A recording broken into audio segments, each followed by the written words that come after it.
Hi guys, welcome back to my channel. So in today's video, we are going to talk about obligatory letter. So I have a guest with me on my channel because I didn't come here with an obligatory letter. I came here with a blogged account, so I don't really know so much about it. So he's going to take us through the obligatory letter. So please introduce yourself. Yeah, thank you very much, Firdaws, for giving me this wonderful opportunity. I'd like to say hi to your curious viewers. I'm Michael. I'm Michael Ntrako, a student, a master's student at the University of Kio. And as Firdaws rightly said, there are several means that you can use to come to Germany as far as pro finance is concerned. And for me, I use the form obligatory letter, and this is what we are here to discuss. So before we go ahead, I know if I'm not wrong, there are like 3 ways to get a visa to come study in Germany. That's if you have the blogged account, if you are on scholarship, or on DAD scholarship, or any type of scholarship. And then the third one is having the obligatory letter, which we are going to talk about today. What is an obligatory letter? Yeah, good. That's a very good question for those. An obligatory letter, the Germans will call it Verpflichtung Erklärung. Please come again. Yeah, the Germans will call it Verpflichtung Erklärung. It's one of the means to show that you can look after yourself when you come to Germany. That's a proof of finance. And it's actually a document that you can submit as an applicant, a visa applicant, to the German embassy to get your visa. And so before someone comes to Germany, the person would have to show that he or she is capable of taking care of himself or herself, and once he or she comes here. And there are several means, like you can show your bank statement back in Ghana and then open a block account and put money inside, or you can come here through scholarship, and we have a lot of scholarship. One of the means is the formal obligatory letter. Basically, the formal obligatory letter is a proof that someone who's in Germany, living in Germany, can accommodate a foreigner in Germany and can provide for that person in terms of his accommodation, his feeding, health insurance, everything. So let's say I want to come to study in Germany, and then my dad is in Germany. He has his permanent residency. He has a German passport. So my dad can give me an obligation letter to come study in Germany. Exactly. Okay, so with that one, I don't need a blocked account. Exactly. Okay. So a relative, a family friend, or a friend here can apply for this obligatory letter, and then you can use that as your proof of finance. Okay. I think that's well understood, right? So what are the documents one needs to submit an obligation letter? Which documents do we need? Yeah, so the person would have to submit his bank statement for 3 months. The sponsors? The sponsor, so the person here.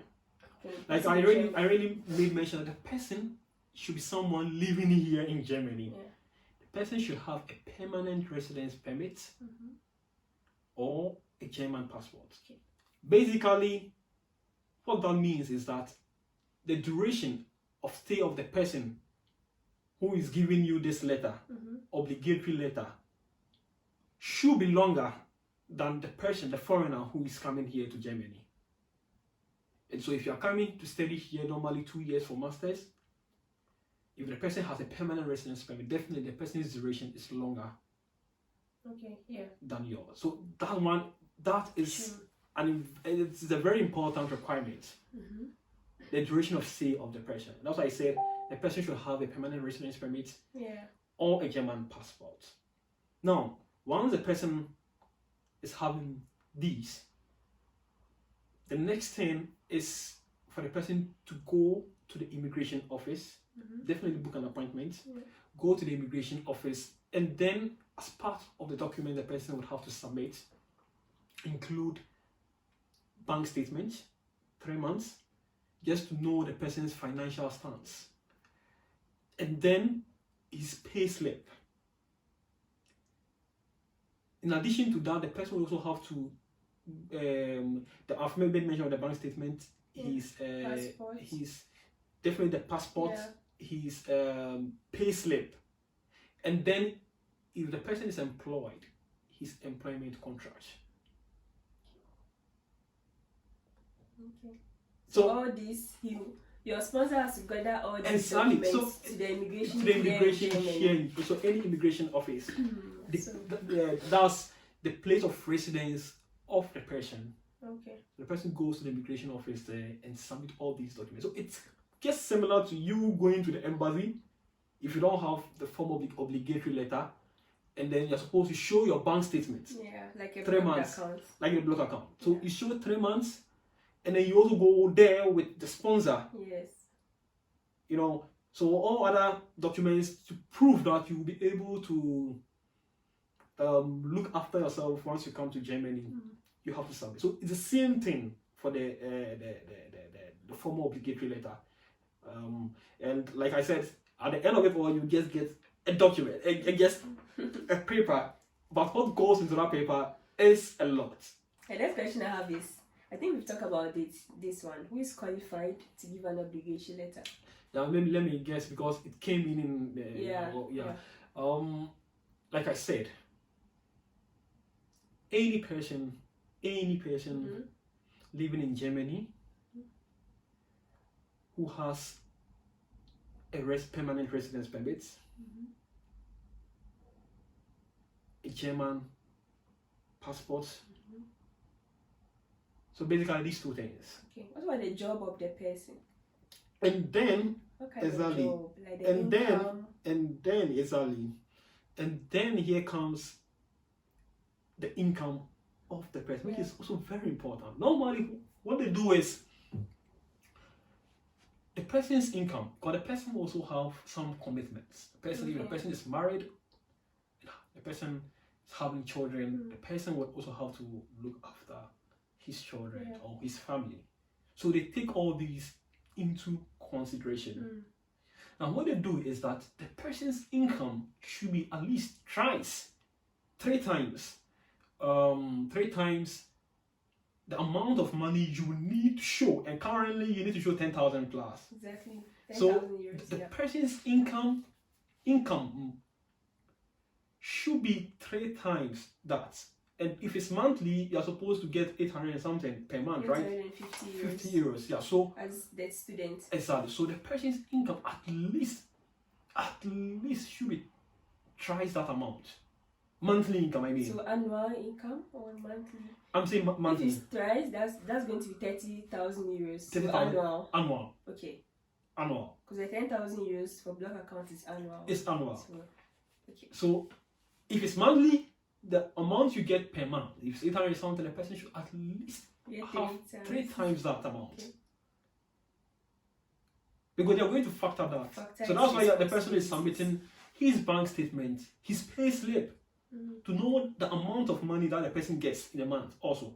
Then they calculate and see, okay, if that person will be able to give you the 800 something euros per month, and then the person will not be stranded.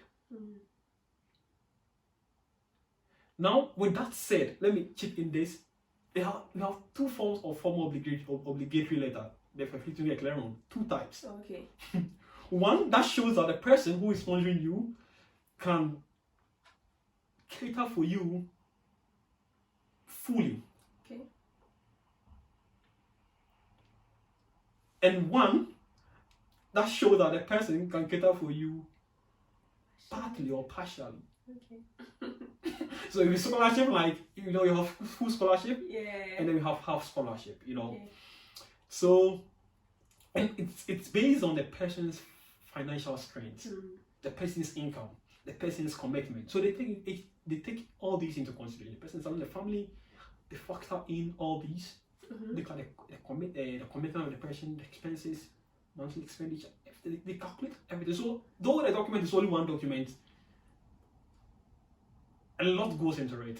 So, and that is why you say it's powerful, but only one document. So you mentioned there are 2 types of the obligation letter. The fully sponsored and the partially. Yes. So what if I get a partially sponsored obligation letter? Am I supposed to bring my own money? Am I supposed to have a block account So going to work like? yeah, it's an interesting question. So I once had an encounter.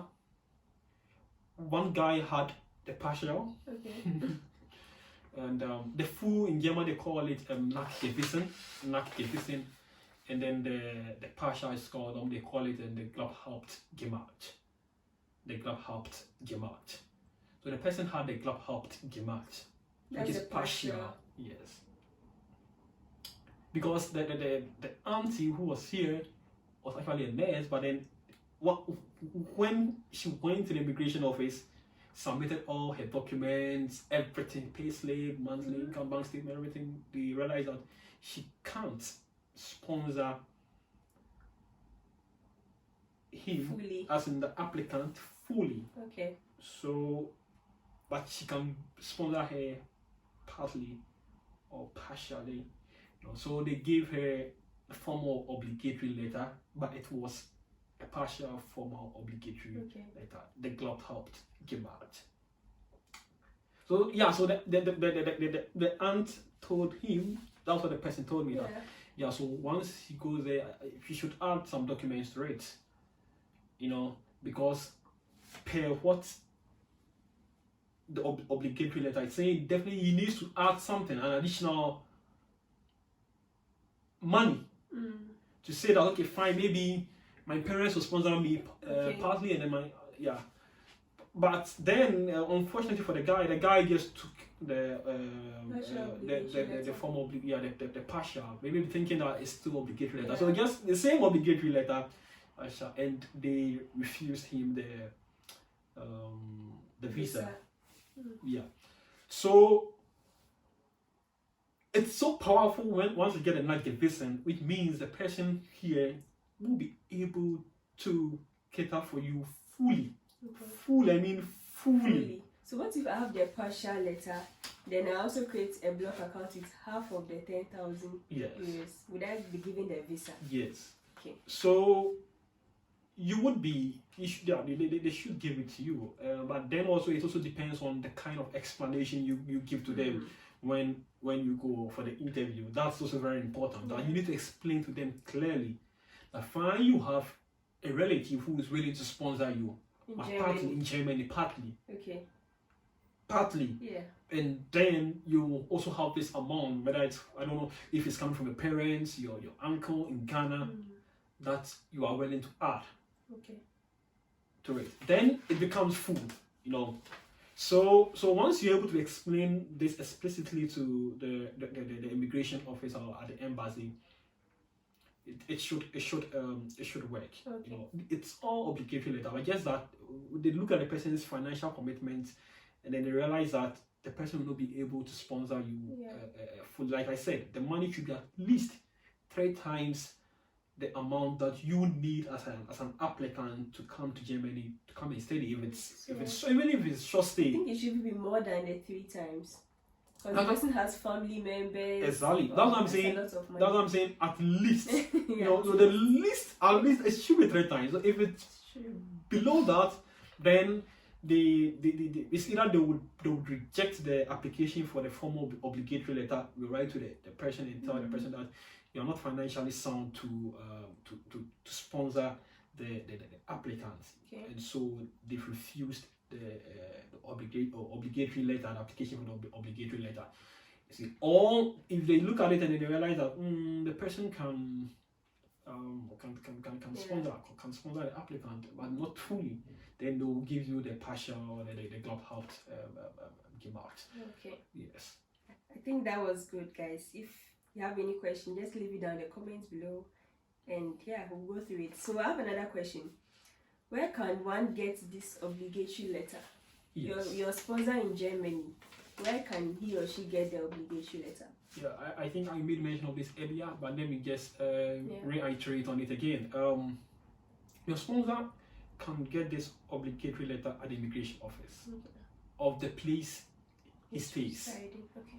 So where his residence is, the immigration office, he needs to book an appointment, and then he goes, they give him a form, he fills the form. I think he pays 29 euros or 30 euros for the application, and then you can apply. Okay, so how will I get the obligation letter from Germany? Will it be sent by post or by email? Yeah, so because very good question, Firdaws. You need the original obligatory letter when you are going for the interview. Okay. Add to your documents. You need the original. So the person would have to post it to you, maybe through DHL or any postal service that operates. So you have only one original copy? Only one original copy. Okay. Only one original copy. Okay. And you need to submit that original copy when you are going for the interview. Okay. Yeah, you need to submit. So then after the interview, they would take it there, but then when they are giving you the visa, they attach it to your passport. Okay. But the original will have to be sent to you again. Okay. But then they will have copies. Okay. Yes. That's fine. So I have another question. You know, here, like in our city here, Kiel, normally when you come here as a student, they give you 1 year residence permit. And for me, using a block account, which is like 10,000 euros, every year, I need to have that 10,000 euros in my account. So you having the obligatory letter, how do you renew your residence permit? Yeah, interesting question. Yeah, it's the same procedure as you go through. You know, the renewal it's really relative, because there are some states, even with block, they can give you depending on whoever you meet. So yeah, so it depends. But in here in Kiel, based on my experience, normally for me, when I'm going to renew, I normally get 2 years, and they give 2 years to. It gets 2 years. Yeah, for those who are having the obligatory letter. So, and based on my experience, I know those who come with block, normally it's 1 year. 1 year. Me, for instance, when I go and renew my permit, I get 1 year residence stay, but he gets 2 years. It's a blessing to get 2 years. Yeah, it's a blessing to get 2 years. Yeah, so at least you get to see the officers every 2 years. Yeah. Yeah, so I mean, the struggle to also get 10,000 euros every year into your account is a lot of money. yes. That's one of the challenges of having a blocked account. So if you're able to get this obligatory letter, I think it's really good. Someone asked, is it a full sponsorship? Is it a full sponsorship? Depends. So it's a full sponsorship, because you see, the thing is, this obligatory letter, it's actually a law.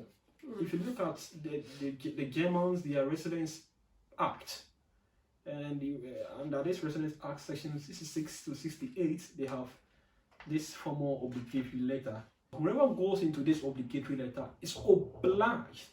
So should, in case you come here and you are financially stranded, the government can just go into the person's assets, take the person's money to make sure you are secured. Yeah. So it's like a bond that a person has signed with the German government, and then has pledged to make sure your stay here in Germany is comfortable, enjoyable, so that you don't feel stranded. Yeah. Even if they are deporting you, the person will have to even pay the deportation fee. Wow. The plane fee, the person will have to pay. If they feed you, the person will have to pay. So whatever thing that you do here, the person is solely responsible for you. the person is solely responsible for you. So if the person goes into this obligatory letter, it's like a full sponsorship. Okay. If everything, because the person goes in with all his particulars, and the German government has every right whatsoever to go into the person's assets by force if you are stranded to get you the money. So what happens if the person loses his job? What happens to you, the student? If the person loses his job? Yeah. Yes. So that's why, so they take all this into consideration. Okay, yeah. And that is why, so normally, so our duration of if you are coming to study here, the duration is 2 years. 2 years. You know, For masters. for masters. At least within 3 years, you should be through with your masters. Yeah. Yeah. So normally, the obligatory letter expires 3 years. Okay. 3 years, you need to go and renew. Okay. So they know that within the 3 years, there's no way the person's job is going to collapse. Okay. They've actually made those estimations, those calculations. So they know that within that 3 years, because the person is committed to you because of your purpose of stay here, and your purpose of stay here is to study. And on paper, it's actually 2 years, but it can be extended to 3 years or so. So they know that within 3 years, at least you should be through with whatever thing you're doing with studying. And by then, per the system, hardly will the person lose his or her job. So they take they factor all these into consideration. They look at the income, and then they factor all these into consideration before they finally give the person the obligatory letter. The last question I have is, somebody might ask, if I come here with an obligatory letter, am I allowed to work as a student? Because you know, we Africans, we like to hustle as well. Am I allowed to work? Of course, you're allowed to work. Okay. Yeah, you are allowed to work. There is no restriction whatsoever, and you are allowed to work as any other student, any student that came here with a block account. Yeah, you're allowed to work as a part-time student, as a full-time, as a student worker. Yeah, so you can actually work. Yeah, there are no problems or Okay, no restrictions at all. No restrictions at all. So I think we've kind of exhausted most of our points. I don't know if you have something to add up before we end the video. Yes, I would say that the formal obligatory letter is it's actually cool that if you have a relative or a family friend here, it's just like the scholarship or even just like the block account, you know. But at times there are some benefits with an obligatory letter. Yeah, because because for that one, you know, they feel like the person is here with you, and at any point in time, they can just contact the person. And like I said before, they give that document to the sponsor. They really analyze, scrutinize. They do all the paperwork that the person submits, and so it kind of carries some weight. But then also because it has to be someone you know, because the person is committing himself to you. It's a law, actually. So once the person goes into that contract, the person is committing himself to you. So the person, it must not necessarily be your relative. Not necessarily. Okay. Yeah, it could be a family friend. Even your friend. Even your friend. Okay. Even your friend. So not necessarily. It's just that there should be some form of contact. There should be some form of relationship. Yeah. So if the person, you have that with the person, it's enough, and you can use that as the means to show your financial stability once you are applying for a visa to come here to study. Scholarship or block account, we have this third option, the obligatory letter. Obligatory. Yeah, I wish I got that, but I never did. Yeah, you know what they do. But somehow, I am glad I didn't get obligatory letter, because probably my sponsor might not be really taking care of me, giving me that money every month, but I have my own money, so. Yeah, so it's like on the relationship, it's depends on the relationship, and then it's so flexible here, because at least you can work as a student. Yeah, and at least they've made it like so simple. Like you have 3 means to prove your finance, and you see that scholarship or the block account or this formal obligatory letter. Okay. So, I think so we should end the video here. I don't want this video to be too long. Okay. I know it's stressful to watch long videos. So so guys, that's the end of this video. I hope you pen everything down, you put down your notes, and we are hoping that you also get the visa and come and join us here in Germany. Yeah. Okay, thank you guys so much for watching, and see you in my next video. Bye.